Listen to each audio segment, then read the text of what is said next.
The chamber of the Galactic Council was filled with a cold, echoing silence.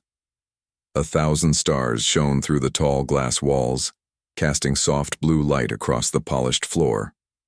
7 great thrones stood in a half-circle, each holding a leader of a different species.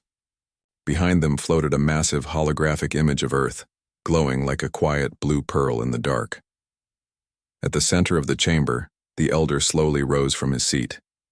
His robe was worn, decorated with ancient symbols that most council members had long forgotten. Deep lines crossed his face and his eyes carried the weight of history. When he spoke, his voice was slow and heavy, like a warning carried by the wind. "Do not provoke them," he said. "Humans do not forgive, and they do not forget." A wave of soft laughter rippled through the council.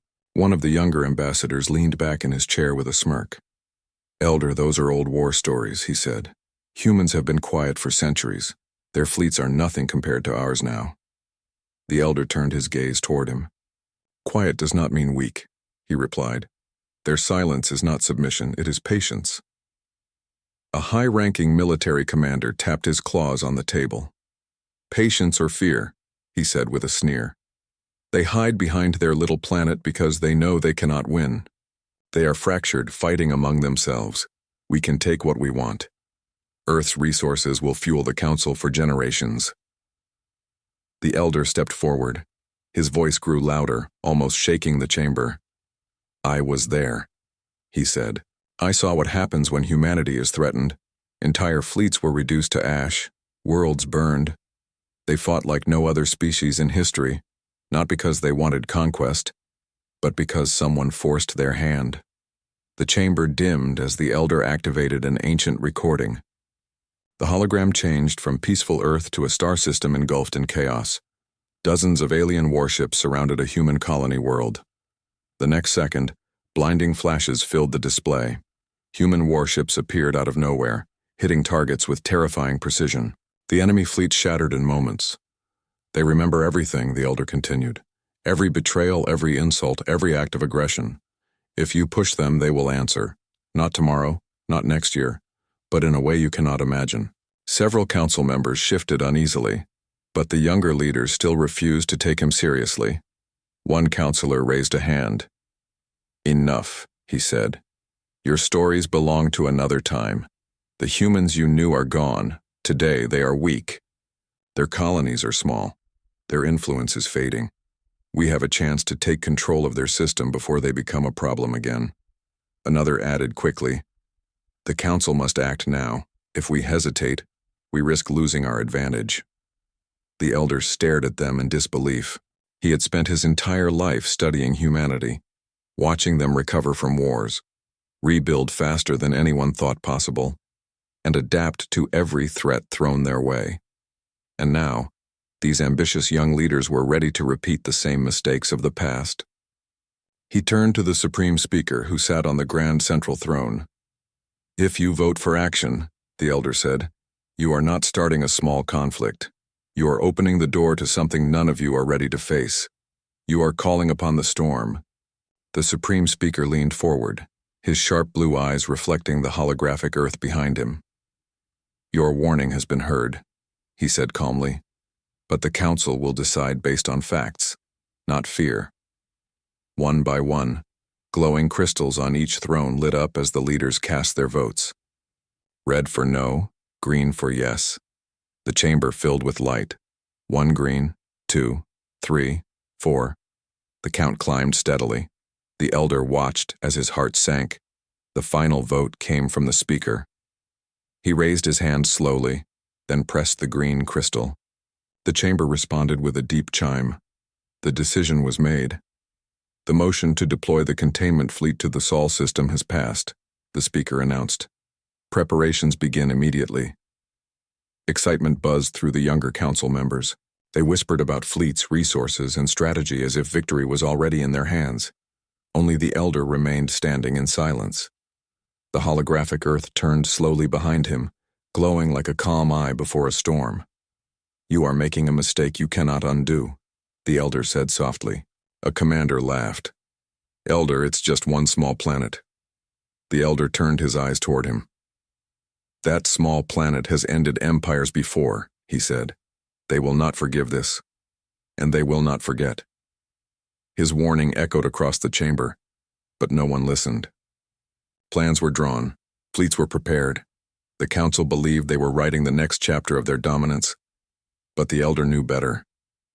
He returned to his seat, his old hands trembling slightly.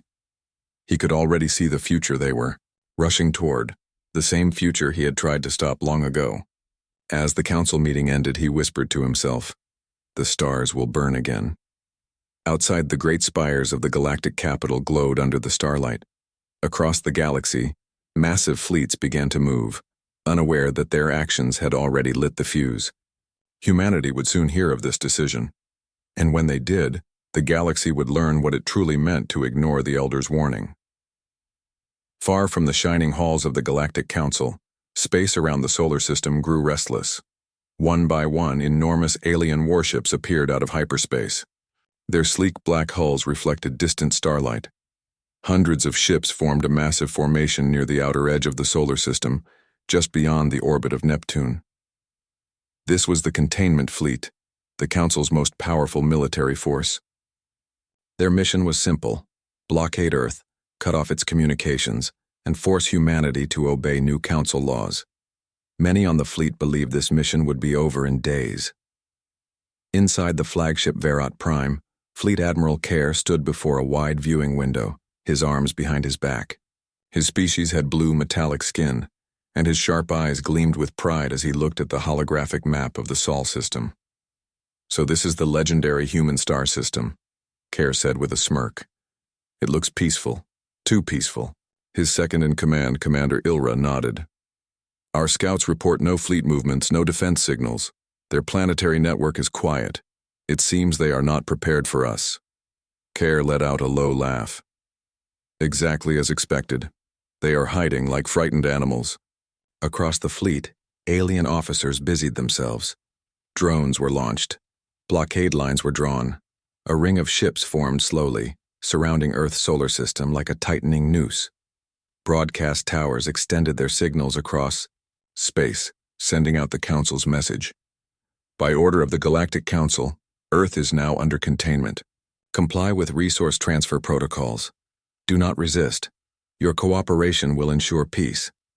The message repeated every hour in multiple human languages. But Earth never replied. No transmissions came back. No ships were sent out to meet the fleet. It was as if the entire planet had gone silent.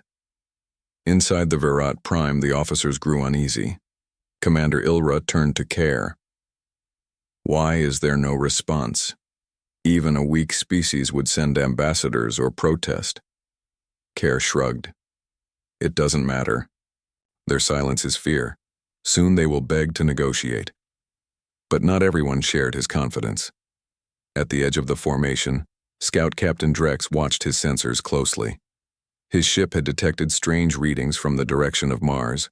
Brief, sharp energy spikes unlike anything he had seen before. At first he thought it was a malfunction, but then the readings repeated. "Strange," Drex muttered. He increased the scan range. The signals were coming from deep underground on Mars, from areas humans had supposedly abandoned decades ago. Power grids were coming online one by one, like a sleeping giant stirring in the dark. He reported to Fleet Command. "Admiral, we're detecting unexpected power activity on Mars. Multiple deep facilities are reactivating." Care frowned. "Ignore it. Probably mining equipment. Focus on the primary blockade." But Drex didn't ignore it. He widened the scan again. Now, similar spikes appeared on the moon. Hidden installations were activating. Massive structures, buried beneath layers of rock and dust, were suddenly alive. He felt a chill crawl down his spine. Humans were not running. They were preparing. Meanwhile, back on Earth, dark shapes moved beneath the oceans. Giant metallic platforms rose slowly from the deep. Satellite networks that had been quiet for decades began transmitting in encrypted bursts. No grand announcement was made. Humanity stayed silent. Days passed. The fleet tightened its control. Patrols moved closer to Earth, confident that nothing would happen. Inside the council chambers far away, the young leaders celebrated early victory. They believed humanity had accepted its fate. Then it happened.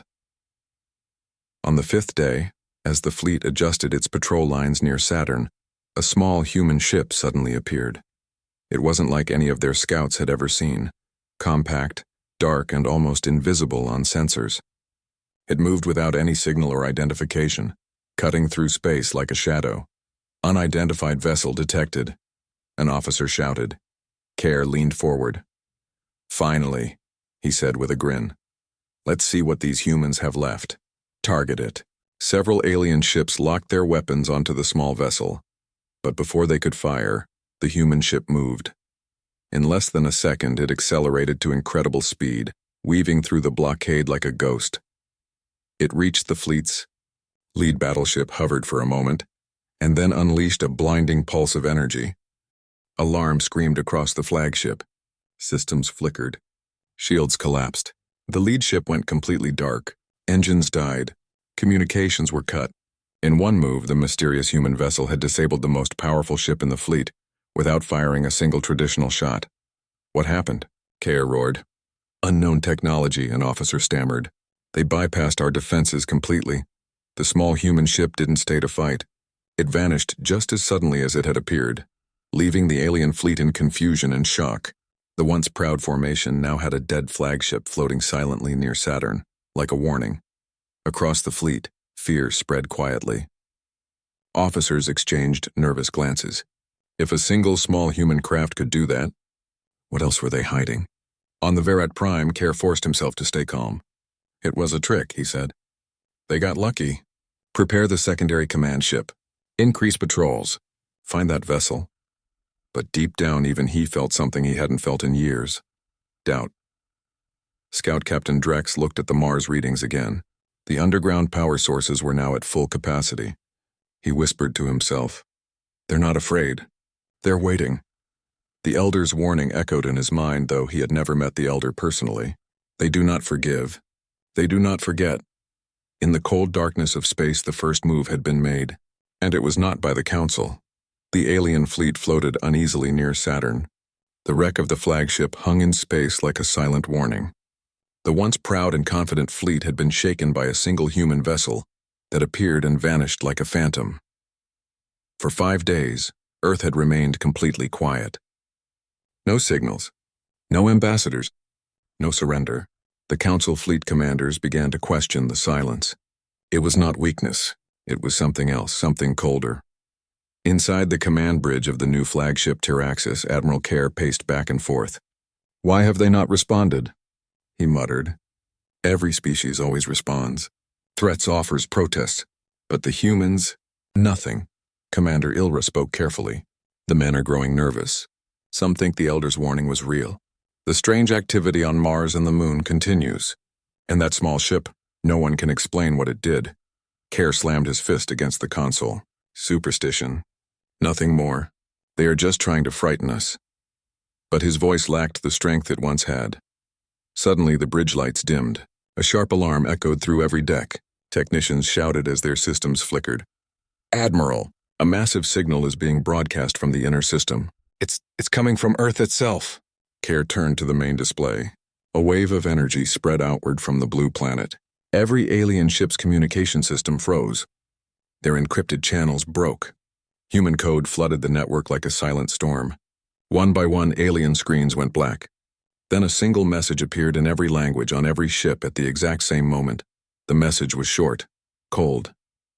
We warned you. Leave now or you won't get another chance. There was no voice. No image, just text, clear, calm, and final. The bridge fell silent. Even Care stopped pacing. Ilra whispered. They're not asking for talks. They're giving us a last chance.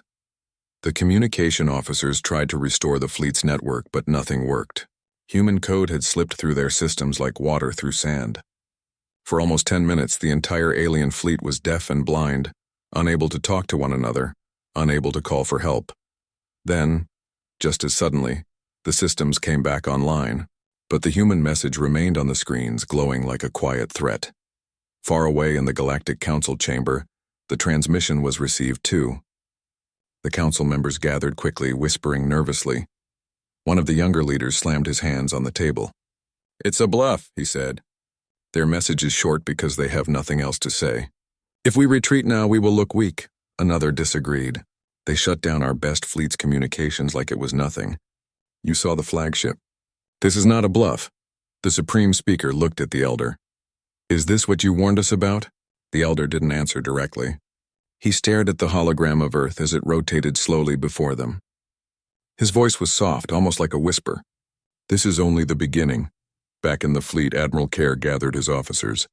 "We continue the operation," he declared. "They are trying to scare us into leaving. We will show them the strength of the Council." Some nodded. Others looked uneasy. Scout Captain Drex, who had been watching Mars carefully, spoke up. "Admiral, with respect, the humans are not acting like any species we have faced. They have not sent diplomats. They have not begged. Their silence is a warning in itself. Mars and the Moon are powering up massive facilities. I believe they are preparing for war." Care snapped. "Enough! This fleet will not retreat because of shadows." Orders were sent. Ships moved closer toward Earth. The blockade tightened. Patrols crossed the orbit of Mars. And then, for the first time, alien sensors detected something new. Massive structures beneath the Martian surface opened. Towering cannons and launch arrays rose from the ground. The Moon revealed enormous metallic panels that unfolded into defense shields, orbital platforms that had looked like abandoned stations powered up with blinding energy. Commander Ilra stared at the screen. "They've been hiding all this. Under our eyes." "Impossible," another officer said.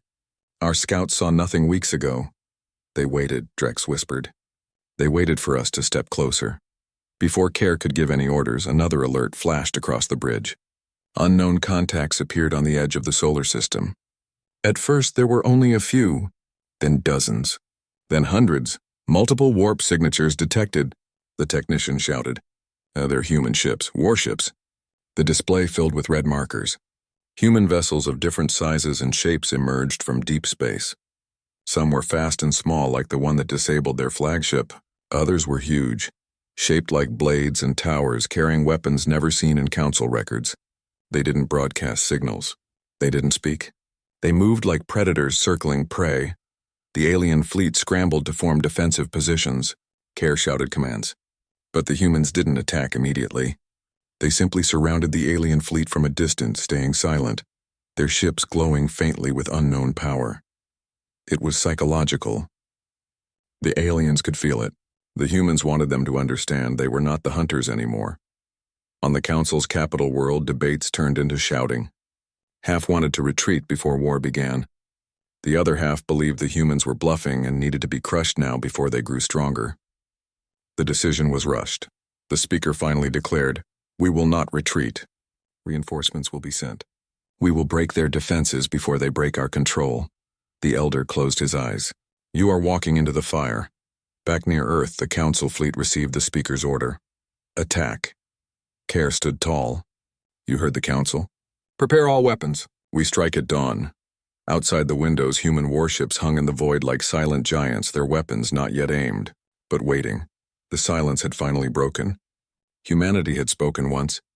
The next time it would not be with words. The alien fleet floated in a tense formation between Mars and Earth. Hundreds of Council warships faced a growing wall of human vessels. The silence of space was heavy, like the moment before a storm. Every officer felt it. Every captain knew that the next move could change the galaxy forever. Inside the flagship Taraxis, Admiral Care stood on the command deck. His sharp eyes watched the red markers on the tactical display. Human ships moved slowly, almost lazily, as if they had all the time in the universe. It was not the movement of prey. It was the movement of hunters. "They think their little display can frighten us," Care growled. "Prepare all weapons. Set the formation. When the speaker gives the signal, we strike first." Commander Ilra's hands trembled slightly on the console. "Admiral, their numbers are increasing every hour, and those large vessels, our scans can't read their weapons at all." Care didn't answer. Pride held him firm. The Council had always ruled by strength. No one had ever truly challenged them. Surely humans were no different. The speaker's command arrived soon after. The voice echoed across the fleet, "Strike first. End this quickly. The galaxy is watching." Care raised his arm. "Begin the assault." In an instant, hundreds of alien warships lit up. Bright energy beams shot across the black sky toward the human fleet. Missiles streaked through space like burning stars. Explosions flared near Mars and the Moon as the first wave of the alien attack began. For a few seconds, the aliens believed they had gained the upper hand. But then, everything changed. Human ships moved. Not slowly this time, but with terrifying speed and precision. Their formations split apart, weaving through the alien beams as if they already knew where the shots would land. Massive glowing shields appeared from nowhere, swallowing missile impacts without a sound. Alien targeting systems failed to keep up. "Impossible," one alien officer shouted. "They're predicting our attacks before we fire." Then came humanity's answer. From behind Earth's moon, massive orbital platforms unfolded like mechanical flowers. They released a storm of kinetic projectiles. Solid rods of dense metal accelerated to near light speed. They didn't glow. They didn't hum. They moved so fast that sensors detected them only moments before impact. One alien cruiser vanished in a silent flash. Another broke apart in 2 clean pieces. Then 10 more. Ships that had survived countless battles were cut down like paper targets. On Mars, hidden launch bases fired piercing beams that sliced through alien shields. Human stealth ships appeared behind enemy lines, striking engines and communication towers, then disappearing again. Every alien formation was thrown into chaos. Inside the Taraxis, alarms screamed. Care stared at the battlefield with disbelief. How are they doing this? "They're everywhere," Commander Ilra shouted. "They're jamming our targeting." "Our ships are blind." Care slammed his fist. "Regroup. Form defensive rings." But before the aliens could stabilize, the human fleet advanced. The large human warships that had been floating silently now moved forward. Their hulls were dark and jagged, with glowing lines running along their sides. They didn't fire traditional beams. Instead, they opened massive hatches that launched swarms of tiny drones. Each drone was fast, agile, and armed with pinpoint weapons. The drones swarmed like a cloud of steel insects. They targeted alien weapons, engines, and bridge towers with terrifying accuracy. Alien crews watched in horror as their guns went offline one after another. On the Council's capital world, the live feed showed everything. Council members watched their mighty fleet crumble. Some screamed for retreat. Others demanded reinforcements. The speaker remained silent, his hands gripping the throne tightly. In the chamber, the elder stood alone, his eyes filled with sorrow. "They gave you a warning," he said softly. "And you chose to test it."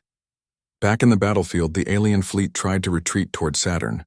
But something was waiting for them there. A second human fleet emerged from deep space, cutting off their escape route. It was larger than the first. Alien ships found themselves surrounded on all sides. There was no path out. Human warships closed the circle slowly, like a predator cornering its prey. Care's voice cracked for the first time. This is a trap." Scout Captain Drex aboard a smaller ship stared at his sensors in disbelief. "No," he whispered. "This was never a trap. This was their plan from the beginning. Human ships didn't rush to destroy everything. They were precise, cold, efficient. They disabled ships. They crushed weapon systems.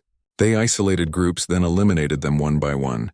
There was no rage in their attacks, only control. A holographic transmission suddenly appeared inside the Taraxis. A human commander stood on the screen. His face was calm, his voice low and clear. "You ignored the warning. Now you learn." Then the image vanished. The human fleet launched a final wave. Massive cannons from orbit fired together, sending bright white trails through the darkness. Alien command ships exploded in silence, their light flaring across the void like dying stars. Within hours, the once proud containment fleet was broken. Ships drifted without power. Others burned silently in space. A few managed to flee through emergency jumps, but most were trapped. Care slumped into his chair, staring at the destruction. The fleet he believed unstoppable was gone. Commander Ilra whispered, "We should have listened."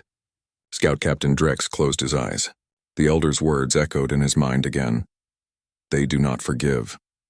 They do not forget. Far above Earth, human ships remained in perfect formation. They didn't celebrate. They didn't send messages. They simply watched the broken alien fleet like hunters, making sure their prey no longer moved. The first battle was over. But this was not the end. It was only the beginning. The battlefield around Earth was quiet now. The broken remains of the once mighty containment fleet drifted slowly through space. Fires burned silently inside shattered hulls. Escape pods floated aimlessly. Human ships stood like silent guardians, their dark hulls glowing faintly against the stars. Across the galaxy, thousands of systems received the live transmission of the Council fleet's defeat. News traveled faster than light. Worlds that had always feared the Council watched the unthinkable happen. Humanity, the quiet species, had crushed the greatest armada in known space, and had done it without mercy. Inside the Galactic Council chamber, chaos exploded. The speaker shouted for order as dozens of leaders argued at once. "This is a disaster. How could they do this?" "The Elder warned us!" "They have weapons we've never seen before." The Elder sat silently at the end of the chamber, his old hands folded on his lap. He didn't smile. He didn't speak. His eyes simply watched the holographic feed of the battlefield. "They are not finished," he finally said. His voice cut through the noise like a blade. "You thought they were defending themselves, but this is only their opening move." In orbit above Earth, the human fleet shifted position. Massive warships turned toward deep space. Smaller vessels moved ahead like scouts. The human ships didn't attack the surviving alien vessels. They left them adrift, powerless, with their communications restored only long enough to transmit a single clear message across all frequencies. "Leave now. Tell them what happened here. This is your only mercy." The surviving alien ships jumped away, limping home, carrying with them fear and disbelief. They didn't return with trophies. They returned with warnings. But humanity didn't stay in defensive position. From hidden bases across the solar system, new fleets emerged. They were larger than the ones that had fought at Mars. Warships with jagged black hulls, armed with unknown weapons, jumped into hyperspace in perfect formation. Within hours, human ships appeared near key Council military outposts across the galaxy. They didn't invade cities. They didn't bombard planets. Instead, they targeted command centers, military docks, supply depots, and communication hubs. They struck like ghosts. One outpost lost all power in 10 seconds. Another had its fleet dock hacked, locking down hundreds of ships without firing a single shot. Entire defense networks were disabled overnight. Human fleets would appear, strike with precision, then vanish before any reinforcements could arrive. On the distant world of Kalar Prime, Council General Torvik stared at the report. "They appeared out of nowhere," he whispered. "They didn't take the planet. They just destroyed our command base and left." Across dozens of systems, similar reports flooded in. Council fleets tried to regroup, but human attacks kept hitting their weakest points, leaving their strongest defenses untouched. It wasn't war in the traditional sense, and it was punishment. Civilian worlds started to panic. Citizens began questioning their leaders. "Why did you attack them? Why didn't you listen to the Elder?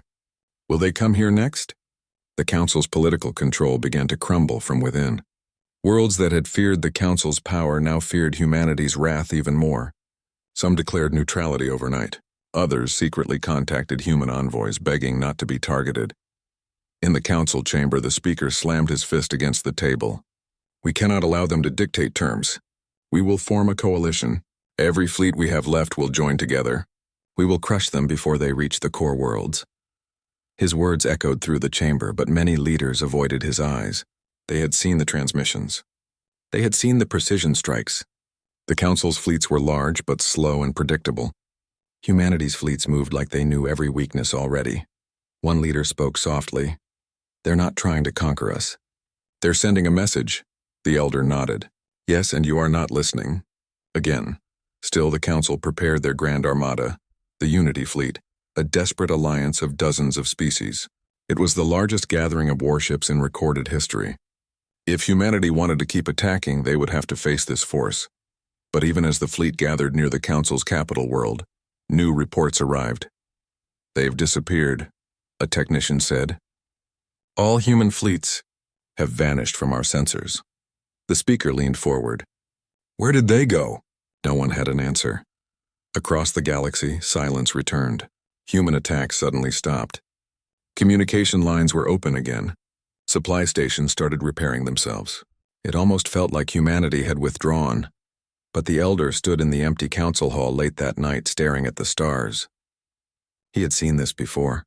decades ago when humans had responded to an invasion on their own soil. This is the moment, he whispered to himself. The eye of the storm. Back near the Council's core worlds, unknown signals began to appear on deep space sensors. At first they seemed like static. Then they grew clearer. Dozens, then hundreds of human warp signatures, all heading in the same direction, straight toward the heart of the Council. Scout ships tried to intercept, but the signals vanished before contact. The humans were hiding their movements perfectly. Finally, a galaxy-wide broadcast appeared across every major world, every ship, and every council chamber. It was not a plea. It was not a negotiation. It was a message from humanity. We asked you to leave us in peace. You sent fleets. You ignored your elder. Now you will hear us. We do not seek your worlds. We do not want your thrones. But you will never again raise a hand against us. If you do, you will not find mercy. You will find us. The voice was calm. It was not angry or loud. It was the voice of someone who knew they could end everything, but chose not to. That made it even more terrifying. Across the galaxy, people fell silent. Even the speaker found no words. Humanity had spoken, not with treaties, but with overwhelming force and cold precision. The elder looked around the chamber. They are not rulers, he said softly, but they are not your subjects either. You have taught them to speak in the only language you understood. The Unity fleet continued its preparations, unaware that human ships were already closer than anyone realized. In the quiet between battles, every world held its breath. The galaxy had heard humanity's message. The question now was, who would listen? The skies above the Galactic Council's capital world were calm. Dozens of moons reflected the light of a distant star. Below, a glittering city spread across the surface, a city that had never been attacked in thousands of years. It was considered untouchable, the heart of the Council, the symbol of their rule. In orbit, the Unity fleet floated in perfect formation. It was the largest armada ever assembled. Thousands of warships from dozens of species lined up like a wall of steel. Commanders gave speeches. Captains promised victory. They believed they were ready, and yet, deep inside, many of them felt uneasy. Humanity had disappeared from sensors for weeks. No attacks, no broadcast, no sightings. Some began to whisper, they're waiting. They're planning something. Inside the Unity fleet's main command ship, Grand Admiral Corrin stared at the tactical map. They're out there, he said quietly. We just can't see them. His second-in-command shifted nervously. Admiral, the fleet is prepared. If they come, we will overwhelm them with numbers. Corrin didn't answer. He remembered the transmissions of the containment fleet's defeat. Numbers had not saved them. Then one quiet night, the stars around the capital world began to ripple. Multiple warp signatures, shouted a sensor officer. Hundreds, no, thousands. Before anyone could react, the darkness of space tore open. Human fleets emerged from hyperspace in perfect silence. Their ships surrounded the entire system in seconds. They didn't announce their arrival.